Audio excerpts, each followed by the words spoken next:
Evening time ఏదో ఒక snack అయితే తినాలనిపిస్తుంది. సో ఈ రోజు అయితే కాలీఫ్లవర్ పకోడీతో వచ్చేసాను. సో ప్రాసెస్ అయితే చూసేద్దాం. దీనికోసం ముందుగా స్టవ్ ఆన్ చేసి ఒక బౌల్ పెట్టుకొని ముందుగా కట్ చేసి పెట్టుకున్న కాలీఫ్లవర్ని ఇందులోకి వేసుకొని కొంచెం ఉప్పు కొంచెం పసుపు వేసుకొని ఒక్క నిమిషం పాటు బాయిల్ చేసుకోవాలి. బాయిల్ అయిన కాలీఫ్లవర్ని ఒక ప్లేట్లోకి తీసుకొని కొంచెం శనగపిండి, బియ్యం పిండి, కార్న్ఫ్లవర్, ఉప్పు, పసుపు, కారం అండ్ కొంచెం ఫుడ్ కలర్ కూడా వేశాను. కారం బాగా తినేవాళ్ళు గట్టిగా అయితే ఒక 2 స్పూన్స్ వేసుకోండి.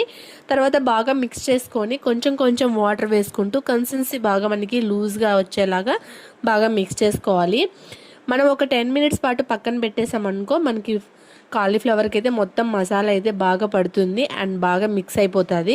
తర్వాత దీనికోసం ప్రీహీట్ చేసి పెట్టుకున్న ఆయిల్లోకి మనం ఒక్కొక్క కాలీఫ్లవర్ని అయితే డిప్ చేసుకున్నాం అనుకో గోల్డెన్ కలర్ వచ్చేదాకా బాగా ఫ్రై చేసేసుకోవాలి కాలీఫ్లవర్ని. తర్వాత ఎంతో టేస్టీగా ఉంటుందండి. ఇంకా అలాగే 1 బై 1 అయితే వేసేసుకొని మొత్తం ఒక బౌల్లోకి అయితే సర్వ్ చేసుకోవడమే. ఈవినింగ్ టైం పిల్లలు అయితే చాలా ఇష్టంగా తింటారు. సైడీస్గా కెచప్ వేసుకొని తింటే టేస్ట్ అయితే అదిరిపోతుంది. సేమ్ బయట స్ట్రీట్ స్టైల్ చేసినట్టే అనిపిస్తుంది. నాకైతే చాలా టేస్టీగా వచ్చింది. అండ్ మన ఛానల్లో కూడా మనం ఇది రెండోసారి అనుకుంటా పకోడీ చేయడం. సో ఇలాంటి వీడియోస్ కోసం మీరు ఎవరైనా కొత్తగా ఛానల్ చూస్తుంటే ప్లీజ్ డూ సబ్స్క్రైబ్. సో వెళ్తూ వెళ్తూ వీడియోకి ఒక చిన్న లైక్ అయితే ఇచ్చేసేయండి. అలాగే పకోడీ చేసి ఎలా వచ్చిందని కూడా కామెంట్ చేసేయండి. Thank you for watching.